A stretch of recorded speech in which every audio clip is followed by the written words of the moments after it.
Hey, everybody, welcome to another edition of Practical Pet Chat. Thanks for joining Lorin and I. Lorin, this is one I just get a sense you have been waiting for me to spin on the wheel of questions. So let's go ahead and land on that. Grain or grain-free pet foods? How do you discuss that topic? It's hotly debated. We had a lot of information and misinformation flowing back and forth. I know you and I get asked this all the time. So All the time. fire away. I'll let you lead this one. Yeah. So,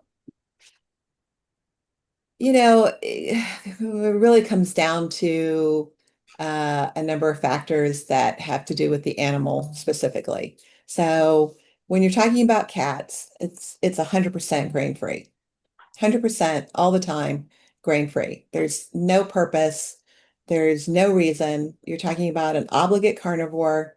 It's bad enough that they're eating a highly processed food most of the time and not eating real food.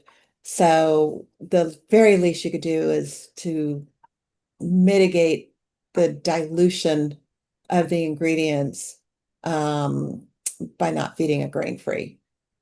It just doesn't make sense for them. It's fraught with issues for cats. That's not going to be popular, but it's the truth. All you have to do is a little bit of research on how a cat is constructed, what they're supposed to eat, which, by the way, if you want to know what something is supposed to eat, you look at its dentition. And if most people think that dogs and cats chew their food, and they actually don't because they have a hinged jaw. I actually have some jaw models for cats and dogs. Of course I do. Um, and the jaws are hinged. So there's no lateral movement like there is for humans. What looks like chewing is the dogs trying to get purchase on the food by moving it around, making sure it's small enough, breaking it with their teeth to be sure it's small enough to swallow. Um, there's just really no need for grain, and their dentition isn't built for consumption of grain, nor is their digestive tract. Dogs, the issue with dogs is that dogs are facultative carnivores. And what that means is, they adapt. They're adaptive. And all you have to do is participate with a rescue for a few days and see some of what they take in off the streets. And you'll find that oftentimes there are surgeries involved for removing rocks and all kinds of things that dogs have eaten because there's nothing else out there to eat. So they will do what they have to do because they're starving, and they're also at the mercy of being fed by humans. And we have strong opinions as humans over what we think we should feed. If there was one right way to feed, this would not be a debated topic anymore. This Yeah. would absolutely be, okay, this is it. This is what is recognized as the perfect way to feed. And this is the only way that we're going to tell people how to do this. But that's not how it goes. So I can tell you what I think, which is really, one person's opinion, which is not worth much at all. But I try to base it on the numerous animals I've had and the animals I've helped, and the hundreds of dogs and cats that have, participated in my store and whose pet parents have come in with issues. Um, I'm not a fan of grain for dogs and cats. Dogs either, because again, hinged jaw. You're not going to find a dog out in a wheat field. They're not instinctively, that's not what they're looking for. If there is nothing else to eat, then yeah, they'll eat whatever they have to, whatever they can get a hold of. But I hate it. I find them to be fillers. I think that the more other ingredients you add, whether it's a processed, highly processed food or a lightly processed food, the more filler ingredients you add, the worse it is for the animal overall. Um, so the reason this is a touchy subject for so many people is because a few years ago we had the whole DCM thing, and a paid spokesperson for a kibble company who happens to be a veterinarian, who that's what she does primarily is she acts as a paid spokesperson, came out and said that there was a study done that proved that dogs who were fed grain-free um, ended up with heart problems. And, of course, nobody digs into the study. And when it finally came to light what the study was about, sometime later, it was like, you know, page 6 on, section D of the newspaper. It just, what didn't get a lot of press. Even the FDA came out and said there was no foundation for it. But it caught traction. It caught fire because we love our animals. And nobody looked at the fact that it was 12 of the same breed of dog. Nobody looked at the way the research was conducted and what specifically the questions were asked of the veterinarians who participated. It's one thing to say, have you seen any issues of, and what were the pet parents feeding? It's another to say, have you seen this issue with grain-free fed dogs? Yeah. And, it's like, well, if you're going to put parameters on it where there's only one way to answer it, it convolutes the story, right? It manipulates what the results are going to be. And like everything online, you can search for anything and you're going to get the earth is round, the earth is flat. I mean, there's a million sides to everything. So you can find anything you want to support your position, but there's there's nothing in grain that can help the heart. There's no taurine in it. There's nothing supportive in grain that has any bearing on the heart whatsoever. So it's actually a complete fabrication to say, well, if you add these grains, I don't care if they're ancient, or whatever moniker they're going to be given, there's nothing that in grain that helps the heart. Period. That's not me saying it. This is scientific fact. You can actually do the research yourself and find that. Do you want to feed that? Yeah, you can feed whatever you want. Unfortunately, we have, numerous examples of people feeding all sorts of varieties of different types of food and qualities of food. So you can feed whatever you want. Again, facultative carnivore, your little fur kids are, going to have to deal with whatever it is you give them. But should we be doing that? No. Yeah.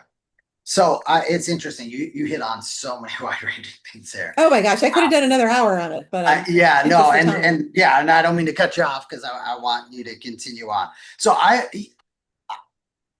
think overall too is this is one of those areas that is so confusing because not only do we get mixed messaging in the pet world, we get mixed messaging in the human world.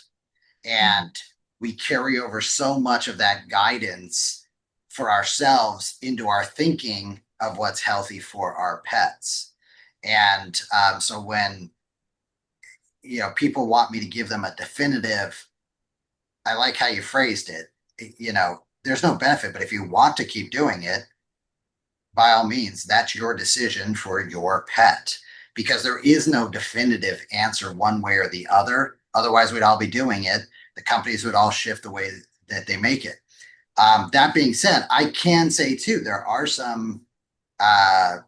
have been some cases that I've been around where, hey, if you're trying to bring down, you've got a diabetic pet and things like that. I have seen some of those ancient grains work. So I'm not going to bash them. But is that my first go-to? Is that something I'm looking for in a food? Absolutely not. And I think overall, as you and I have talked about, the foundation of the health, the more fresh, the more meats, just the better chance you have to over time be balancing. but I also want to make sure folks aren't freaking out and going, oh my God, I need to cut out grains. I don't need to cut out grains. Yeah, at the end of the day, sometimes that's also very difficult depending on the situation you're at and what you're doing. But there are pathways. And I think what happened in the time frame that you referenced, it was like it threw everything into such chaos and it Mhm. still lives on today. Unfortunately. Yeah, which is why, you know, I know you and I, talk about these things and we go, do we want to, hit on that? Do we not? Because sometimes we feel, okay, the word has gotten out and we're still surprised how many people still ask. This is one of those topics. I'm still surprised when people will say and quote something that, 3 years ago shouldn't have been as big of an issue as it was, as you've already explained to the audience. So, you know, at the same time, I go back to grain free versus it's got grain in it. I the way things are processed, I doubt even when I see those claims of grain free, because that's just really difficult in some of the processes that people are claiming they're grain free. Because then where are you getting your other fillers that these companies, are putting in? So that's my other part where I go, they claim this, but I mean, you and I see a lot of claims, organic and all the rest of this stuff that we're like, well, okay, if it was grown in a cave, maybe. And even then, I'd still argue it didn't happen. So grain free, I lean towards as much as possible. But I don't shy away from, and I will say I am one of those folks who will mix in some ancient grains. I've got no problem with it. I love, quinoa and amaranth for a number of different Well, reasons. quinoa is not a grain, it's a seed. It's a So seed, it feeds but like a grain. it It feeds feeds like like a a grain. grain. And Right. so when I'm looking and I'm taking that label that you and I talk about reading, where are they getting these things? Where are they getting those extra carbs? Where are they getting that feed point? And I know a lot of folks will, go and look up some of the recipes I used to do, and I would use those. And yeah, I'd say it at the time. I'm like, I like this better than the other grains that are out there. So, you know, I also think it just comes back down to when you're looking for what's going on with your pet, it to me often always goes back to the foods. So if you're on a heavy grain food, maybe one of those first pivots that you should be looking at is how much grain is in your pet's diet. Because as we've kind of talked about, that is not something they're out there scavenging for. Um, there's just such a better pathway to go. But I'm a little less stringent because I just see people overreacting on each extreme. This is just another one of those that really frustrates me. And I don't see a lot of grace out there because those who bought into everything a few years ago still have that deeply ingrained in their mantra and their pathway. I'm like, you're wrong. And then there are the others who are like, absolutely never. And I'm like, that's sometimes tough depending on how you're feeding and the pathways. And I know you and I have talked about getting into those processing pathways because that impacts where it's going to be. So when I hear someone say to me, I feed kibble and it's grain free, and I'm like, okay, cool. If that's how you're feeling, awesome. But I think if we were to, dive deep in there, we'd find something. So that's why I struggle with it. Yeah, I'm not sure about that specifically, that I agree with that. My bigger issue is, so when the whole thing happened with DCM, it was right before a major trade show. And the rush to market Right. by every food company out there who came out with and it was overwhelmingly ancient grains. Yeah. And I had a really good friend who works for a food company that he's like, Lauren, let me show you the new food. I'm like, this better not be a grain in food, and he kind of stopped. He goes, well, let me just show you. I was like, listen, does it have ancient grains in it? He goes, yeah. I go, ancient grains. The ancient grains of today look nothing like like they did what back then. ancient grains Yeah. were when it was ancient times, because all the food was better back then. All the ingredients, the soil was better, The the way things were soil. Yeah. done, the lack of the processing, the water, the air, everything was better, better, better. Yeah. So take away Agreed. that, number one. Number two, there is a significant difference if you're going to feed a grain in food between wheat, corn, and soy. Mhm. Soy is not really a grain, but wheat and corn. Right. But And that's the part. I just want to call this out because I don't think we're as different in our thinking and approach. Because here's the problem: if you're going to try and remove all those grains, what are you putting in instead? And I would well, argue, you don't feed kibble then. So right. But that's where the argument and the opinions fall apart. And I'm just not going to well, they educate put everybody. in instead of grain, they put potato in or Right? something like that. Yeah. So it's not a grain, but they're using obviously something as a binder because Correct. otherwise you can't go through the extrusion process, and Exactly. have it hold together. So it's not a grain. It's just another, is it sweet potato? Is it white potato? What It's peas, exactly are it's they using? lentils, it's Peas, chickpeas. lentils, Yeah. yes. So You know, there's it's any number of other options to do that. Are they better? It depends on your kid, and how and your are they kid, better in that amount is the other question that doesn't get asked. well, and if you take a look at, let's just take potatoes, for example. Do you know how many varieties of potatoes there are? The glucose index for all of them is different, Right. so it doesn't, a potato is not a potato is not a potato kind of thing. Correct. But it's the same thing with the grains. If you're going to feed something with grain, there are better grains to choose than things like wheat and corn.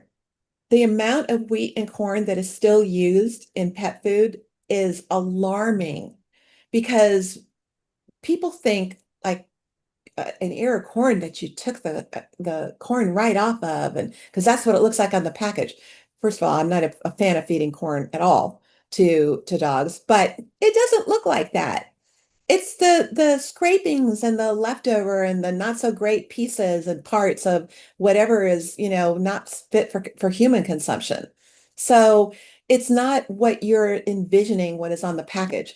And when you mentioned diabetes, grain is really a problem for causing a lot of diabetic situations for animals. Form matters. And if the form has a high carb content or a high grain content, which is usually both, then you're setting your kid up through cumulative consumption for obesity, diabetes, any number of issues. Right. So, when you look at would feeding one meal with rice, that you scrape from your plate do any harm? No, of course not. But it's cumulative consumption. And meal after meal after meal of a grain in food is not giving you any benefits that you're thinking are happening. There's nothing beneficial for the heart. And in fact, is tremendously detrimental, proven to be detrimental as time goes on. Remember, animals change like we do as time goes on. And that change happens rapidly in comparison to us. So as time goes on, their system changes and the meal doesn't. It's the same thing with the same grain consumption all the time, high carbs, high grain intake. And next thing you know, you got what looks like a cute little chubby animal, right? Yeah. Oh, he's so cute. Oh, I just love, he's just chubby. He's adorable. To now a seriously overweight kid, to then a kid that's got hip and joint problems, to a kid that can't really exercise, but you're going to drag him out because you think that's the answer is to drag him out and exercise him to get that weight off of him, to a kid that doesn't pass his blood test results well. And nobody looks at the cumulative consumption of that high carb, high grain diet all the time. So I pointed out that quinoa was a seed that feeds like a grain because the translation in the body is not as negative. So if you're going to pick something, that you feel like you want to feed something that's got grain or has a little bit of filler, there are better things out there. But again, the level of processing affects all of that. If you're looking for nutritional value, And it's a highly processed, highly cooked product that's cooked for a long period of time at high temperatures, and you think you're getting much nutrition out of that, unfortunately, you're not unless you're adding to the bowl and making it better. Right. So two things on that. I love that you brought up. You can't out exercise a bad diet. Because we get Right. asked that a lot too. Like, should I be adding more exercises? I think Fluffy's getting a little bit more plump. That's not what the issue is, typically. But I think the other thing too, so we get into this discussion, and even you and I have been doing this so far, where we're talking and focused on the food, the food, the food, the food, and yet we forget also the treats. And that is another just overloaded area with heavy grains. Carbs. Yeah, where it's just like, so it's layer on layer on layer. So I love that you're talking about listen, over time, you're not giving the body a chance to balance itself out, to expel those things it doesn't need because, oh, hey, I'm doing better here, but maybe I'm still using those same, carb heavy, grain heavy treats. It's like, oh man, you missed the mark. And I know the intention was not that. And so I think that's why this is a good conversation. Um, and again, if this was something that there was one way to do it, we'd all be doing it. The big companies would be doing it, the little companies would be doing it. I just go back to if we share the knowledge, hopefully you're going to make the best decision for your pet because it is a big decision. This is a very big decision in the overall health of your pet. And I think that's why, at least from my standpoint, the big swings that happen and oh, it's got to be this way, it's got to be that way, not just with grain versus grain free, but, we just see all of these, like something catches fire because, like what happened a few years ago, someone points to some study and, again, and I love that. I think that's another important call out to this whole thing too, is asking the questions is not just about, hey, what's in the bag and what's on the label? What was the justification for making those decisions? And when you're pointing to those studies, yeah, I think the joke within industry insiders is, was it more than 12? Because Right. it's like, Was it a different breed? Did they mix up the breeds? is Did it there last longer any than kind of six variety? weeks? Yeah, Yeah, was it a study that went longer than 6 weeks? Like, this other one didn't. yeah. But again, And doesn't it unfortunately always though, come down to yeah, that was it. And rotation? yeah, and that's been for the longest time. Um, there's just not a lot of studies funded unless there's a purpose behind the funder funding it. Yep. And so, And that was the situation that this was. When you followed the money to look at who was behind the funding, yeah, it became crystal clear. And unfortunately, the consumer doesn't get to dig into that, doesn't get to see that, and they're just panicked. They're right. like, oh my God, I had people Well, stand in we're my and store crying. yeah, and this is not meant to offend anybody, but we are a headline society. You know, Right. Twitter made it so that it was a character society of 140 some odd characters, and hey, now we've got this and we've got that. I mean, that's the reality, and I don't think anybody out there is not wanting the info. Hopefully, as you're listening to Lauren and I, you're realizing you can ask questions, you can do your own research to dive deeper into these things and challenge those people who are giving you, including Lauren and I, the advice, because that is what it is. It's advice. At the end of the day, I get asked it probably a couple times a day, especially when people get to know that I do things in the pet world. To be like, hey, what's the best pet food? Hey, what's the? And I'm just like, the best is whatever your being does best on, because I'm not going to go through this is a full educational thing. This is one of those areas too, where, there are a lot of nutrition classes out there online. And, Oh, I sit there and I've taken plenty of them. You don't see them listed on any of my, no. but I want to know what people are saying. I want to understand it. And the good about it is elevating your knowledge is something I'm such a huge advocate of. And I want to see more of that.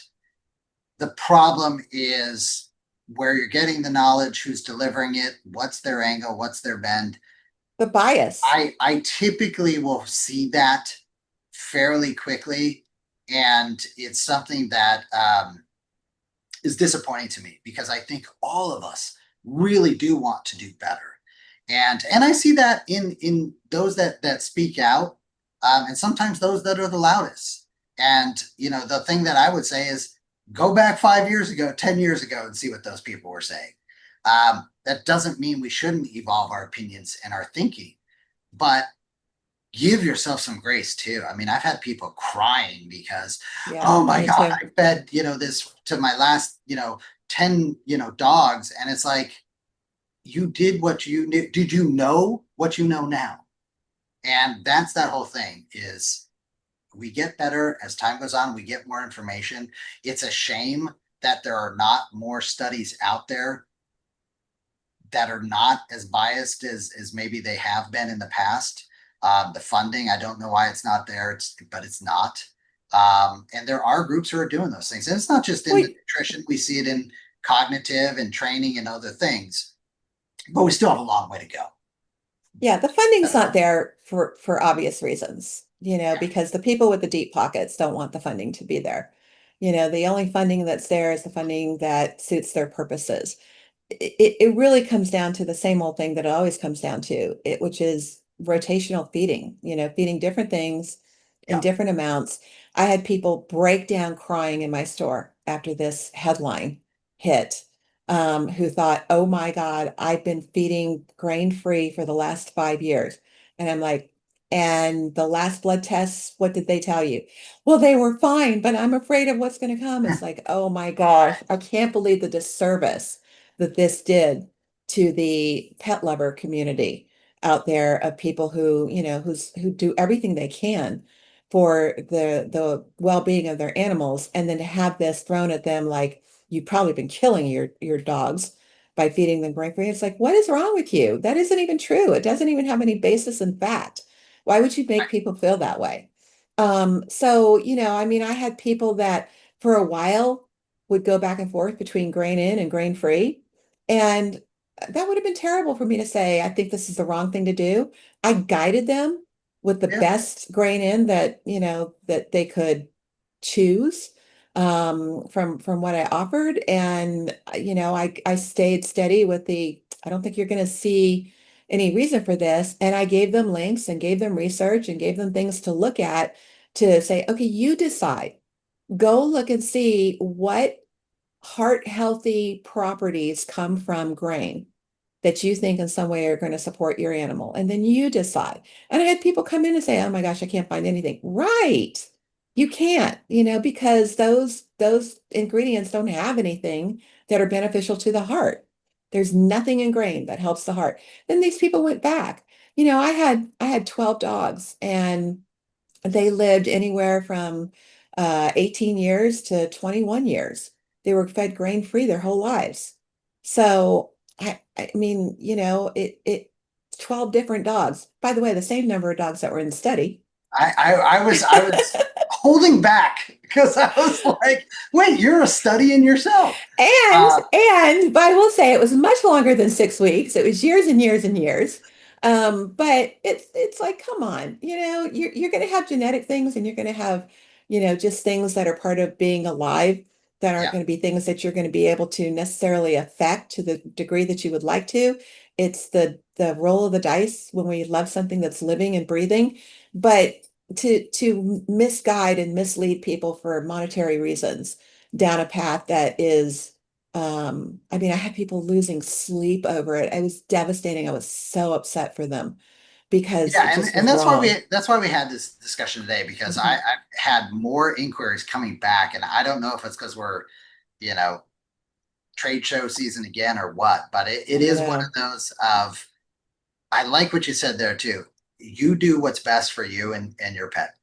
You know, at the end of the day, you and I have seen, you brought up the animals that are abandoned out there, and hey, anything in, available is what they're going to go to. Um, so, is it the best? Probably not. But, Keeps them alive. Yeah, you're still doing what you can, which is better than the alternatives, which could be much worse. So, but having the knowledge also opens up pathways for you to continue to navigate up that trail towards best. And hopefully that's something you got from this discussion today. I know you and I can both go on for much longer, Lorin, but yes, I do want to say thank you to everybody. I know they've got busy schedules. Thank you all for joining us this week. I know this is a tough topic. Can't wait for Lorin to read all your emails and thoughts and comments. Bring them on. Send those to her at practicalpetchat@gmail.com. Leave a comment below. Share us with your friends. We're on all the different social media networks. We're, at our website, practicalpetchat.com. And yeah, this has been good. I know we will continue to have these types of discussions as we continue to talk about nutrition, foundational basis for building a better outcome, good, better, best. At the end of the day, be you, do what you can, do what you can sustain. Balance over time is something I think both Lorin and I would agree is really important. So if you're going that in one path, look for those fresh mix-ins. I think, to me, that is, especially these days, something that I am more and more of an advocate of and practice all the time. So, yeah. Yep. Any last thought? All right. No, just rotate. Rotate. Well, everybody, thanks so much. We'll see you on the next edition of Practical Pet Chat. Bye, guys.